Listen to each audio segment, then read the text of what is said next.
okay, I know I didn't see this in IMAX 3D, blah, blah, blah, but I still saw Predator Badlands in 3D, and I won't lie, I thought this was going to be rated R.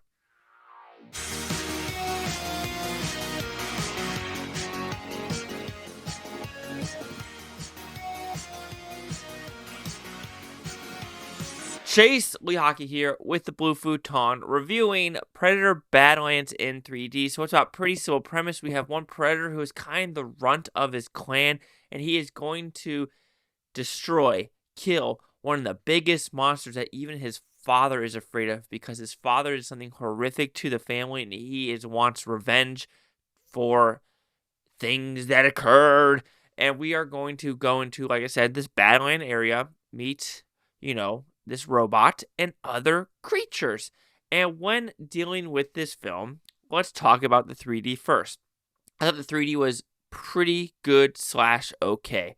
When the pretty good part, that is when it's bright out. There's lights. There's actually a sun, and you could see the fields, and you see the action. And like when there's depth perception there, it's really good when you're looking through the grass, or the razor grass, if you want to put it that way, or when you're looking at other parts in the trees. You're like, okay, that looks good.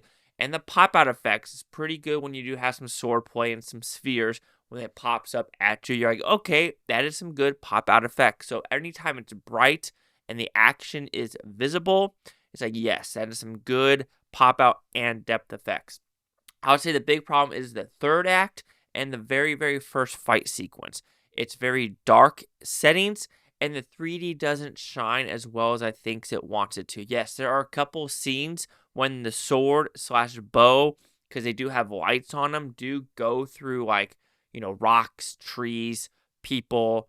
Well, really not people. That's a lie. Robots, machinery, things like that. You're like, yes, that is pretty good 3D when you see the blades coming at you, or the depth perception. But that's only if the sword is really visible. Everything else in the shadows and things like that, where this creature or, Eli Fanning's character is doing stuff, you're like, I don't really see the 3D popping out that much in the dark environments. So I'd say it's a good 60-40 in my opinion, where yes, majority of the movie is pretty good in 3D, but 40% of it is like, I don't know if it's actually enhancing my experience. So the movie itself, okay, everyone's loving this one. I'm kind of disappointed in this one. It just didn't feel like a Predator movie to me. Yes, I understand the aspect of getting to know the Predator clans and what the Predators do, but bringing it to this Badlands world and having, of course, the Wayland Corporation with literally two characters.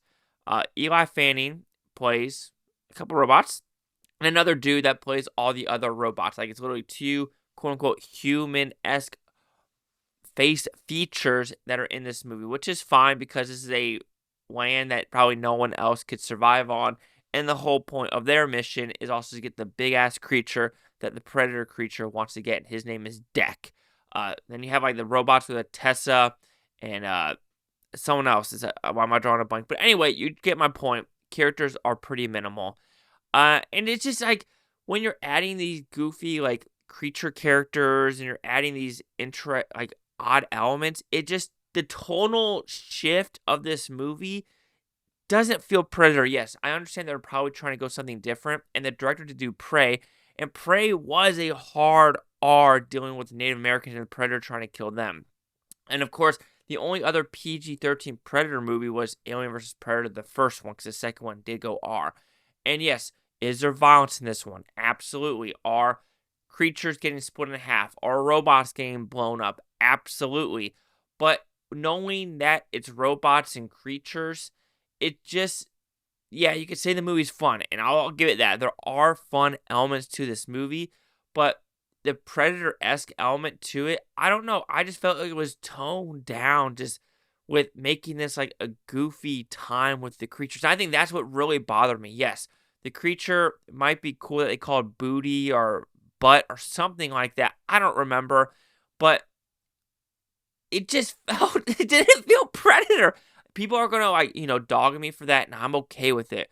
And while the first 30 minutes, you're getting this grittiness, you're getting this open worldness, and then Eli Fanny's robot character comes into play, and you're like, okay, you want some quirkiness in that, and I'm okay if that's the only kind of quirkiness character there, but then they're adding this other creature that has some quirky characters as well that I understand why it's doing it when it goes down the line, but it just felt like, I'm going to have to say it, like one of those Disney random side character animal characters, right? Like when you have the chicken or the freaking pig from Moana or you have the horse from Tangled. Like, I understand why you have it in a Disney movie, but when you have it in a Predator movie, it just kind of takes me out of it. I won't lie.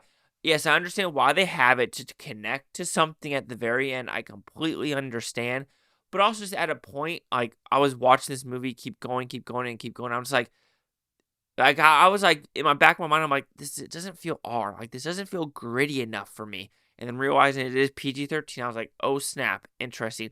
And that's why I like Prey so much, because there was stakes. I felt, oh snap, these people are truly going up against something horrific, and they gotta figure it out.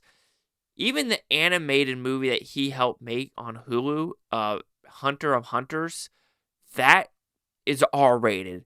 This isn't. And yes, you might be like, oh, but PG-13 R, Chase, you don't let me. There's great PG-13 movies and I understand that. But not when you're starting with a franchise that you're probably like 8 movies in. What, Predator 1, Predator 2, Predators, Alien vs. Predator, Alien vs. Predator 2.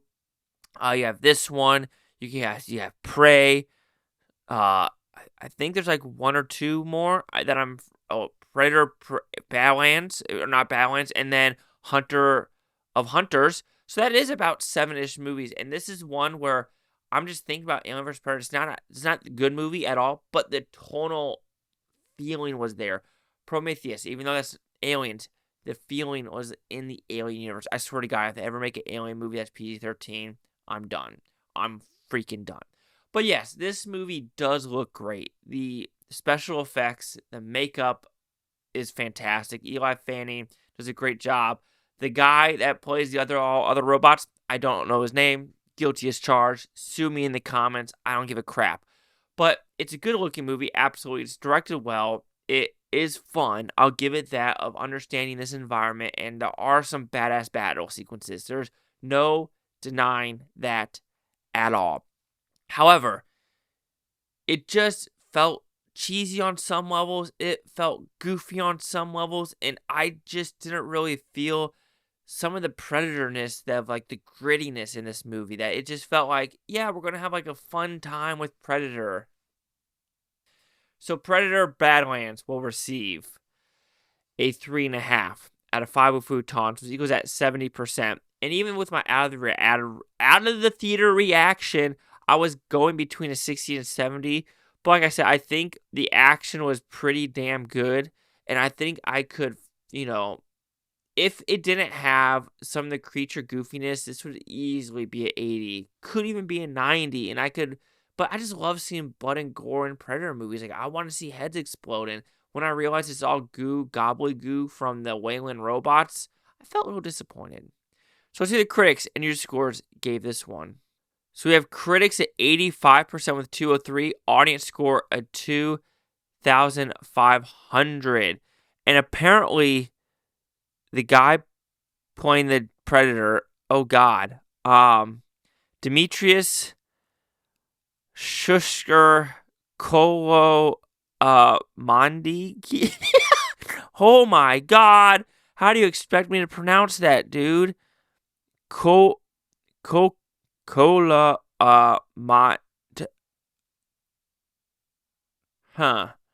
I'm an idiot. Anyway, critic consensus.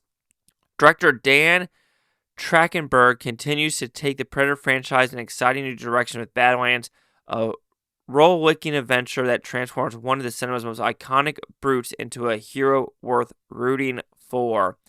I'm looking down below. A lot of people are giving it B pluses.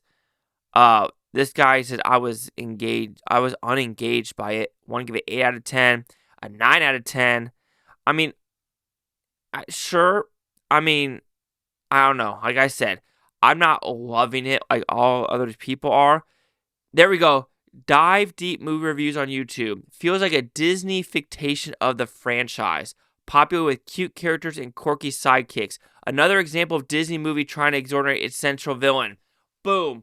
James Marsh from Deep Dives Movie Reviews. You couldn't say it better. That is exactly what it is. All right. We got my 70. Now I'm second guessing my 70, and it should probably be a 60.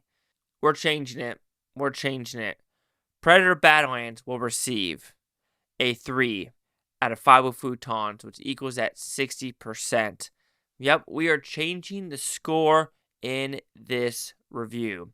85, 95, 60. Chase out here with the Blue Futon. Like, comment, subscribe. One of those Futontopia, you Blue Futonians. Thank you for watching. A great day. I'm going to watch this tape tomorrow, a week from a month, a year from now. I'll just go freaking one of you. Peace and love, and yeah. And the more I think about it, it is a 60.